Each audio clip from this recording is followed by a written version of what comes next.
What is up, guys? So we just hit 100 subscribers, and that is crazy.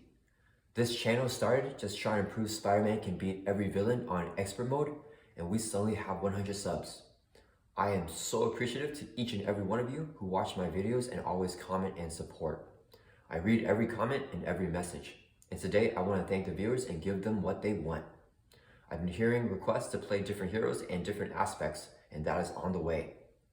I've also gotten questions about the Web-Warrior Fanatic deck that beat Ronin and Venom Goblin. So today we're going to dissect it and analyze every card. But don't worry, if you subscribe to see Spider-Man content, I'm definitely continuing those weekly gameplay videos. Okay, so we have the deck here.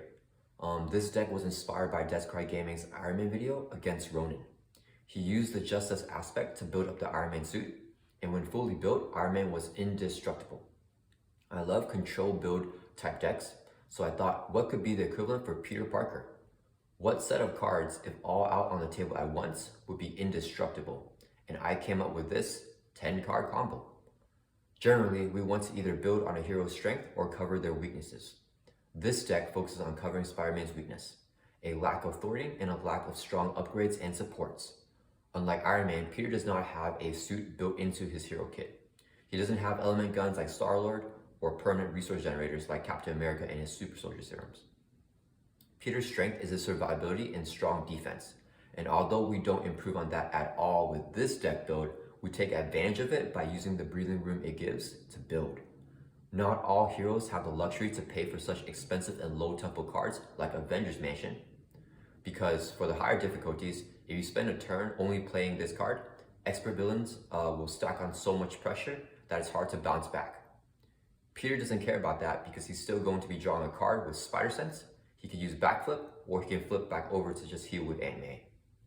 So the indestructible Iron Spidey suit that I came up with is this.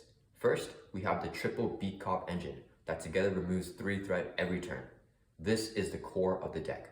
Most heroes will have trouble getting beat cop out because of its low tempo compared to a card like Surveillance Team. But Spider-Man can take advantage of it. It's because of this card that I chose the Justice aspect. When choosing an aspect, I prefer to think about what cards I want rather than just which aspect I like. Avengers Mansion here is self-explanatory. It has one of the most powerful effects in the game to draw a card every turn, and its high cost, low tempo fits right into our Spidey build. The Quinn carrier here is our permanent resource generator.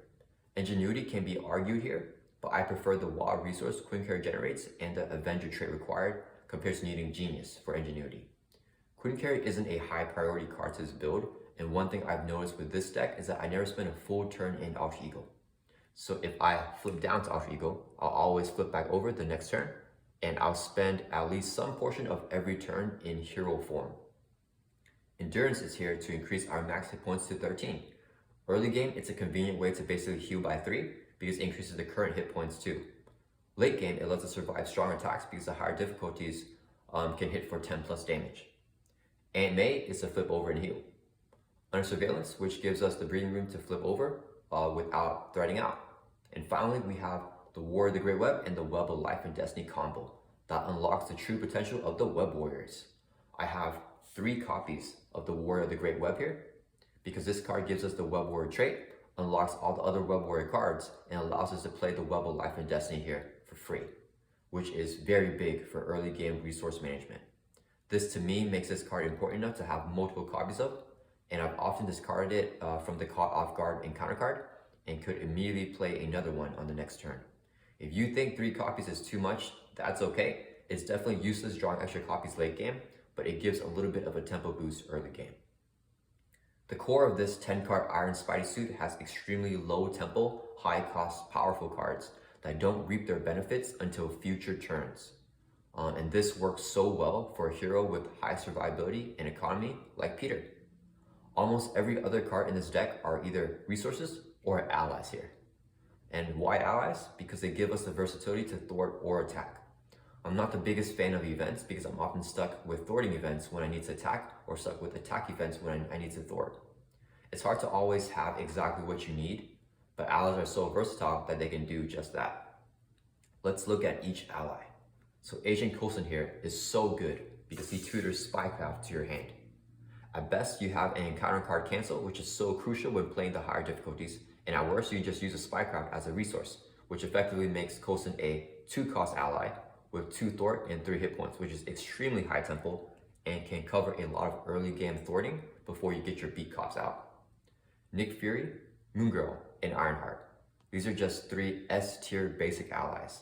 Very high tempo cards that give draw power, and one thing to be mindful of when having a card like Moon Girl and even Black Cat here is trying to fill the deck with as many mental resources as possible to maximize their abilities. If I'm stuck between 2 cards that are really good and I don't know which one to put in the deck, if one of them is a mental resource, that would be the tiebreaker. And finally, we have the 3 Web-Warrior allies here.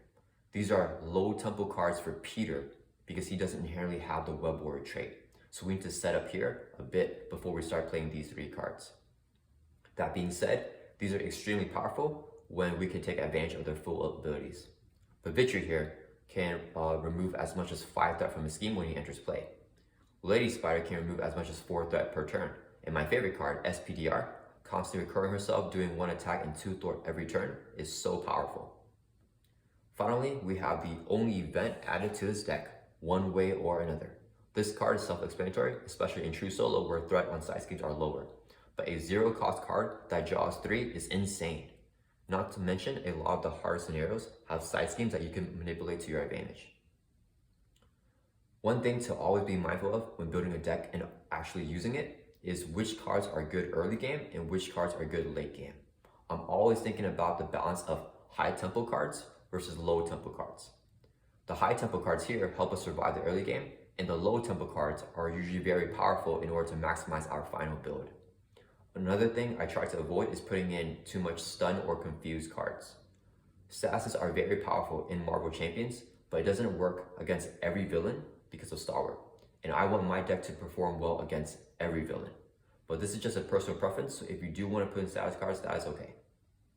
And this is the deck. I do want to mention some honorary cards that I consider really, really good that just barely missed the cut. So the first card we have here is Ghost Spider. She's so powerful, but she is a low tempo card for Peter because he doesn't have the Web-Warrior trait, so he can't play her without setup. Her effective tutor and event is much better early game and less effective late game for this deck because late game we already have so many upgrades and supports on the board that we can constantly go through our entire deck getting everything that we want anyways. The next card that we have here is Across the Spiderverse. This card is so good, but for the same reasons as Ghost Spider, we need to have the Web-Warrior setup already in play, and we need a Web-Warrior card in the discard pile for it to target. But I really like this card, and if you're doing multiplayer, it's even better. And then our third card here is Spider-Man Hobie Brown. This card also barely missed the cut. It has the same problem as the other honorary mentions. He's low tempo like the other 2 cards. His effect is great at doing damage, but we don't need it with this deck specifically.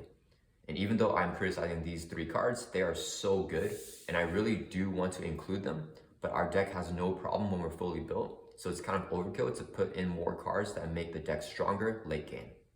We would rather increase our early game strength. If you really do want to include these 3 cards, I would recommend taking out Ironheart, Lady Spider, and a copy of the War of the Great Web here. And if you're playing multiplayer, I would definitely take out the One Way or Another here. So there we have it. That's the thought process I went through when building this deck. I hope this helps you in your own deck building or when you're trying out the Web-Warrior Fanatic. I am so appreciative to all you guys. Thank you.